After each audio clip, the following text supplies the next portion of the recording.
Sir, സ്വാതന്ത്ര്യദിന തലേന്ന് വിഭജന ഭീതി ദിനം ആചരിക്കണമെന്ന് ആവശ്യപ്പെട്ടുകൊണ്ട് ഗവർണർ വൈസ് ചാൻസലർമാർക്ക് ഒരു കത്ത് നൽകിയിരുന്നു. പക്ഷേ നമ്മുടെ സംസ്ഥാന സർക്കാർ അതിനെ വിമർശിക്കുകയും അല്ലെങ്കിൽ നിരസിക്കുകയുമാണ് ഉണ്ടായത്. പരിപാടി നടത്താൻ സാധിക്കില്ല എന്നാണ് ഉന്നത വിദ്യാഭ്യാസ മന്ത്രി ആർ ബിന്ദു അടക്കം പറഞ്ഞിരുന്നത്. പക്ഷേ സർക്കാർ പറയുന്നു ഈ ഗവർണറുടെ ഈ വിഭജന ഭീതി ദിനം ആചരിക്കാനുള്ള പദ്ധതി പൊളിഞ്ഞുപോയി എന്ന്. യഥാർത്ഥത്തിൽ ഗവർണർ എന്താണ് ഉദ്ദേശിച്ചത്? അത് നടപ്പിലാക്കാൻ സാധിച്ചിട്ടുണ്ടോ? അല്ലെങ്കിൽ സർക്കാർ പറയുന്നത് പോലെ പദ്ധതി പൊളിഞ്ഞു? അതായത് ഗവർണർ കൊടുത്തിരിക്കുന്ന സർക്കുലർ യൂണിവേഴ്സിറ്റി വൈസ് ചാൻസലർമാർക്ക് നടപ്പാക്കാൻ സാധ്യമല്ല എന്നും നടപ്പാക്കരുത് എന്നുമുള്ള നിർദ്ദേശമാണ് കേരള ഗവൺമെന്റ് കൊടുത്തത്. എന്നാൽ കുസാറ്റ് പോലെയുള്ള യൂണിവേഴ്സിറ്റികളിൽ ഇത്തരം പ്രോഗ്രാമുകൾ ഓൺലൈനായിട്ട് നടത്തുകയുണ്ടായി എന്നാണ് വാർത്ത. എന്തായാലും അതേ സംബന്ധിച്ചുള്ള വിവാദം ഇന്ന് കേരളത്തിൽ കത്തിയിട്ടുണ്ട്. അതായത് ഇത് ശരിയല്ല എന്നും ഇതിന്റെ ശരി എന്താണ് എന്നും ഉള്ള ചർച്ച ഇപ്പോൾ കൊഴുക്കുകയാണ്. ആ അർത്ഥത്തിൽ നോക്കിയാൽ ഒരു യൂണിവേഴ്സിറ്റിക്കകത്ത് ഒതുങ്ങി നടക്കേണ്ട ഒരു സെമിനാറോ സിമ്പോസിയമോ ചർച്ചയോ ആയിട്ട് ആരും അറിയാതെ പോകേണ്ടിയിരുന്ന ഈ വിഷയം ഇന്ന് ചാനൽ ചർച്ചകളിലും മാധ്യമങ്ങളിലുമൊക്കെ വിശാലമായ ചർച്ചയായിട്ട് മാറി. അതിനെ ചാടിക്കേറി എതിർത്ത കമ്മ്യൂണിസ്റ്റ് പാർട്ടി ചരിത്രപരമായ മണ്ടത്തരം ആവർത്തിക്കുകയാണ്. കമ്മ്യൂണിസ്റ്റ് പാർട്ടിയുടെ ചരിത്രത്തിൽ എന്തിനെയൊക്കെയാണോ അവർ നഖശികാന്തം എതിർക്കുമെന്ന് പറയുകയും എതിർക്കുകയും ചെയ്യുന്നത്, അതൊക്കെ തന്നെ പിന്നീട് അവര് അംഗീകരിക്കുകയും നടപ്പാക്കുകയും ചെയ്തു എന്നുള്ളതാണ് ചരിത്രം. ഇന്ത്യക്ക് സ്വാതന്ത്ര്യം കിട്ടിയപ്പോൾ കമ്മ്യൂണിസ്റ്റ് പാർട്ടി പറഞ്ഞു കിട്ടിയില്ല, പിന്നീട് വളരെ വർഷങ്ങൾക്ക് ശേഷം കിട്ടി എന്ന് അംഗീകരിക്കേണ്ടി വന്നു. അതുപോലെ തന്നെ ബ്രിട്ടീഷുകാർക്ക് എതിരായിട്ട് ഇന്ത്യ നിന്നപ്പോൾ അവർ ബ്രിട്ടീഷുകാർക്ക് അനുകൂലമായിട്ട് നിന്നു, പിന്നെ അത് മാറ്റേണ്ടി വന്നു. പാകിസ്ഥാൻ വിഭജനത്തിന് അനുകൂലമായിട്ട് ഒന്നാം പാർട്ടി കോൺഗ്രസ് 1943 പ്രമേയം പാസാക്കുകയും പാകിസ്ഥാനിലെ മുസ്ലിം ലീഗിന് അനുകൂലമായ നിലപാടെടുത്ത് പിന്തുണ കൊടുക്കുകയും ചെയ്ത കമ്മ്യൂണിസ്റ്റ് പാർട്ടി 40 കൊല്ലം കഴിഞ്ഞപ്പോൾ അത് തെറ്റായി പോയി എന്ന് പറയേണ്ടി വന്നു. അങ്ങനെ ഇതിൽ നിന്ന് ഒരു കാര്യം വ്യക്തമാണ്, ഈ വിഭജന ഭീകര അനുസ്മരണ ദിനം മാർക്സിസ്റ്റ് പാർട്ടി ഏറ്റെടുത്ത് നടത്താൻ പോവാം. കാരണം ഇന്ന് അവരതിനെ ശക്തമായിട്ട് എതിർത്തിട്ടുണ്ടെങ്കിൽ അതിന്റെ അർത്ഥം നാളെ അവരത് ചെയ്യും എന്ന് തന്നെയാണ്. എന്തു തന്നെയാണെങ്കിലും ആ വിഷയം ഇന്ന് സജീവ ചർച്ചാ വിഷയമാണ്. കേരളീയ സമൂഹത്തിൽ ഈ കാര്യം ഇന്ന് അടിമുടി ചർച്ച ചെയ്യപ്പെടുന്ന ഒരു അന്തരീക്ഷത്തിലേക്ക് മാറിയിട്ടുണ്ട്. അതായത് ഇക്കാര്യത്തിൽ പരാജയപ്പെട്ടില്ലേ എന്ന് ചോദിച്ചാൽ സാങ്കേതികമായിട്ട് സർക്കാർ അതിനെതിരെ നിന്നു, സർക്കാരിന്റെ ഉത്തരവ് പാലിക്കാൻ ഒരു വിഭാഗം ഉണ്ടായിരുന്നു എന്നുള്ളത് വളരെ ശരിയാണ്. പക്ഷെ അതോടുകൂടി ആ വിഷയം ജനകീയ വിഷയമായി മാറുകയും ജനകീയ ചർച്ചയ്ക്ക് വിധേയമാവുകയും ചെയ്തു. ഇപ്പോഴും ആ ചർച്ച തുടരുകയാണ്. അതായത് കേരളത്തിന്റെ സാമൂഹിക രാഷ്ട്രീയ പശ്ചാത്തലത്തിൽ നമ്മുടെ ഗവർണർ നിർദ്ദേശിച്ച ആ ദിനാചരണം അതിലേറെ വലിയ വിജയമായി മാറി. അക്കാര്യത്തിൽ മാർക്സിസ്റ്റ് പാർട്ടിയോട് ഗവർണർക്ക് നന്ദി പറയേണ്ടി വരും, അല്ലെങ്കിൽ രാജ്യത്തെ സ്നേഹിക്കുന്നവർക്ക് നന്ദി പറയേണ്ടി വരും. കാരണം ഈ വിഷയം വിവാദമായിരുന്നില്ല എന്നിരിക്കട്ടെ, ഈ സർക്കുലർ സ്വീകരിച്ചുകൊണ്ട് പേരിന് എല്ലാ യൂണിവേഴ്സിറ്റിയിലും എന്തെങ്കിലും ഒരു പരിപാടി നടത്തിയിരുന്നു എന്നിരിക്കട്ടെ, ആരും അറിയാതെ കടന്നുപോകും. നമ്മുടെ യൂണിവേഴ്സിറ്റികളിൽ എന്തെല്ലാം ദിനാചരണങ്ങൾ നടക്കുന്നുണ്ട്, പത്രത്തിൽ പോലും വരുന്നില്ല, ആരും ഒട്ടും അറിയുന്നുമില്ല എന്ന് പറഞ്ഞ പോലെ ഒരെണ്ണമായിട്ട് നടത്തി വിടാമായിരുന്ന ഒന്നിനെ ഇവര് സഹായിച്ച്, അതായത് CPM സഹായിച്ച് വലിയ വാർത്തയാക്കി, വലിയ ദിനാചരണമായി, വലിയ ചർച്ചയായി. ഇനി മുന്നോട്ട് പോകുന്ന എല്ലാ ആഗസ്റ്റ് 14-നും ഇത് ആവർത്തിക്കാനും പോവുകയാണ്. ഇതൊരു പുതിയ സംഭവമൊന്നുമല്ല. വർഷങ്ങൾക്ക് മുമ്പ് നമ്മുടെ പ്രധാനമന്ത്രി ഇതേപോലെ തന്നെ ഒരു സ്വാതന്ത്ര്യ ദിന പ്രസംഗത്തിൽ പറഞ്ഞ കാര്യം, ഇന്ത്യയിലെ മറ്റ് സംസ്ഥാനങ്ങളൊക്കെ നടത്തിക്കൊണ്ടിരിക്കുന്ന കാര്യം, അതാണ് ഇവിടുത്തെ ഗവർണർ ഇപ്പോൾ ഒരു സർക്കുലറിൽ കൂടി ആവശ്യപ്പെട്ടത്. അല്ലാതെ ഇത് കേരളത്തിൽ മാത്രമുള്ള കാര്യമോ ഒരു പുതിയ കാര്യമോ ഒന്നുമല്ല. എന്തു തന്നെയാണെങ്കിലും ആ വിഷയം ഇന്ന് കേരളത്തിന്റെ പശ്ചാത്തലത്തിൽ ചർച്ച ചെയ്യരുത് എന്ന് പറയാനുള്ള കാരണം എന്താ? ഇന്നലെ ഞാൻ ചില ചാനൽ ചർച്ചകളിൽ പങ്കെടുത്ത് CPM-ന്റെ പ്രതിനിധികൾ പറയുന്നത് കേട്ടു. ഇവിടെ വീണ്ടും വിഭജനത്തിന്റെ വേദനയും ദുരിതവും പ്രയാസവും ദുഃഖങ്ങളും ഓർമ്മിപ്പിച്ചെടുക്കേണ്ടതിന്റെ ആവശ്യം എന്താണ്? ആ ചോദ്യം കേൾക്കുമ്പോൾ നമുക്ക് തോന്നും, നിഷ്കളങ്കമായ ചോദ്യം. ഞാനതിന് പറഞ്ഞ മറുപടി ഇതാണ്: വിഭജനത്തിന്റെ കാലഘട്ടത്തിൽ പോലും ഇല്ലാതിരുന്ന വിഭജനം ഇന്ന് കേരളീയ സമൂഹത്തിൽ ഉണ്ട്. ആ വിഭജനത്തിന്റെ വേദന ഇന്ന് കേരളീയ സമൂഹം അനുഭവിക്കുന്നുണ്ട്. ഇവിടുത്തെ മൈനോറിറ്റി ആണെങ്കിലും, പട്ടികജാതി പട്ടികവർഗ ആദിവാസി വിഭാഗങ്ങളാണെങ്കിലും, ഇവിടുത്തെ മുസ്ലിങ്ങളോ ക്രിസ്ത്യാനികളോ ആണെങ്കിലും, അവരോട് തന്നെ ചോദിച്ചു നോക്കൂ, നിങ്ങൾ സംതൃപ്തരാണെന്ന് ഒരാളും പറയില്ല.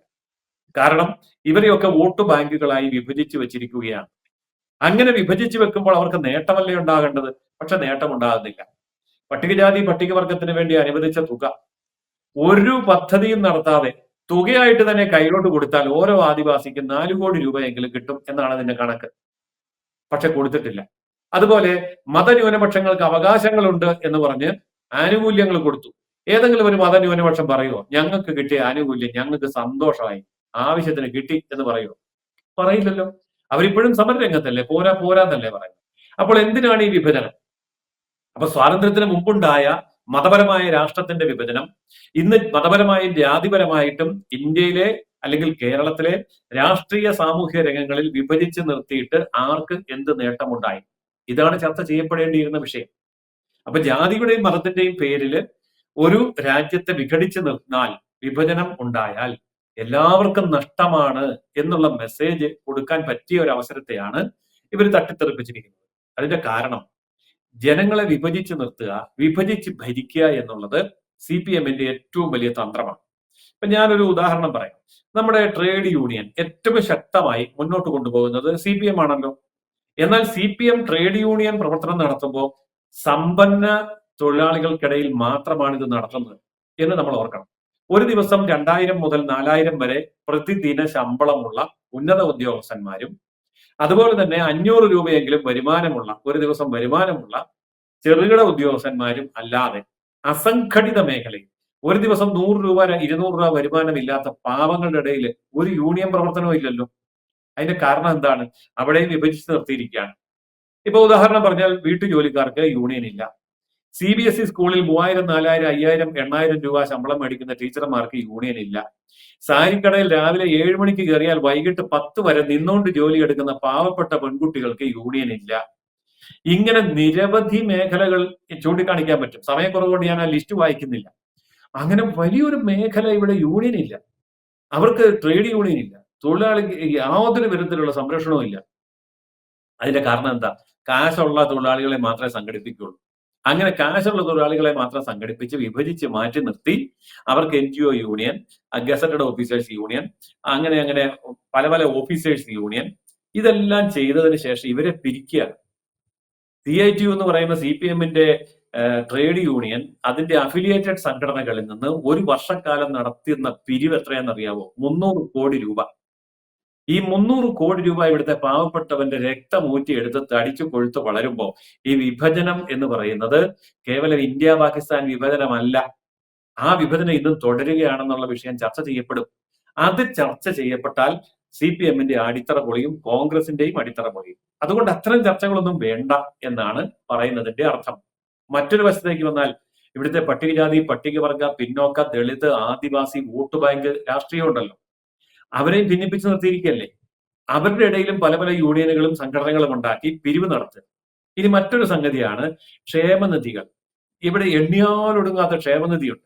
ബസ് സ്റ്റോപ്പിൽ ചുമ്മാ വായി നോക്കുന്നതിന് വരെ ക്ഷേമനിധി കൊടുത്തിരിക്കുക. എന്നിട്ട് ഈ ക്ഷേമനിധി എല്ലാം മാസാമാസം പിരിച്ചെടുക്കും. ആവശ്യം വരുമ്പോൾ തിരിച്ചു കൊടുക്കുമെന്നാ പറയുന്നത്. എത്ര പേർക്ക് ക്ഷേമനിധി കിട്ടി? ഇവിടുത്തെ കെട്ടിട തൊഴിലാളി ക്ഷേമനിധി, മോട്ടോർ തൊഴിലാളി ക്ഷേമനിധി തുടങ്ങി കോടാനുകോടി രൂപ പിരിച്ച് സമ്പാദിച്ചു കൊണ്ടുപോകുന്ന ക്ഷേമനിധി ബോർഡുകളിൽ നിന്ന് അസുഖം വരുമ്പോഴോ, മരണം വരുമ്പോഴോ, വിവാഹം വരുമ്പോഴോ, വീട് വെക്കേണ്ടി വരുമ്പോഴോ, വിദ്യാഭ്യാസത്തിന് വേണ്ടിയോ, ഇനി അഥവാ അപകടത്തിൽപ്പെട്ട് ആശുപത്രി കിടക്കുമ്പോഴോ ക്ഷേമനിധിയിൽ നിന്ന് പൈസ കിട്ടണമെന്ന് പറയുമ്പോഴാണ് കാര്യം മനസ്സിലാകുന്നത് ഇതൊരു ശുദ്ധ തട്ടിപ്പായിരുന്നു എന്ന്. അപ്പോൾ അവിടെയും വിഭജിച്ച് നിർത്തിയിരിക്കുകയാണ്. ഈ വിഭജനമെല്ലാം ഇവിടെ ചർച്ച ചെയ്യപ്പെടും എന്നുള്ളത് കൊണ്ടാണ് ഈ ഇന്ത്യ പാകിസ്ഥാൻ വിഭജനത്തെ സംബന്ധിച്ചുള്ള ചർച്ച ഇവിടെ അനുവദിക്കാത്തത്. പിന്നെ പാകിസ്ഥാൻ എങ്ങനെയാ ഉണ്ടായത്? ഒരൊറ്റ കാരണമേ ഉള്ളൂ, മതം മാത്രം. അപ്പോൾ ഇസ്ലാമിക സ്റ്റേറ്റിനു വേണ്ടി ഇന്ന് പ്രവർത്തിക്കുന്ന, മതപരമായ പ്രീണനം നടത്തുന്ന CPM-നും കോൺഗ്രസിനും ഇത്തരത്തിലുള്ള ചർച്ചകൾ അവരുടെ അടിവേരിളക്കുമെന്നറിയാം. കാരണം അവരാണ് ഈ സംസ്കാരം ഇന്ത്യയിൽ കൊണ്ടുവന്നത്. അതായത് മതന്യൂനപക്ഷങ്ങളിൽ ഏറ്റവും വലിയ ന്യൂനപക്ഷം എന്ന് പറഞ്ഞാൽ സംഖ്യയിൽ വലുതായ മുസ്ലിമിന് കീഴടങ്ങി ജീവിക്കുകയും അവരുടെ ഇസ്ലാമിക് സ്റ്റേറ്റ് എന്ന് പറയുന്ന ആ ഒരു സങ്കല്പത്തിനെ പ്രാവർത്തികമാക്കാൻ വേണ്ടി എന്തും ചെയ്തു കൊടുക്കുകയും ചെയ്യുന്ന ഒരു സാമൂഹ്യ രാഷ്ട്രീയ അന്തരീക്ഷം കേരളത്തിൽ പണിതൊരുക്കി വെച്ചിട്ടുണ്ട് UDF-ഉം LDF-ഉം.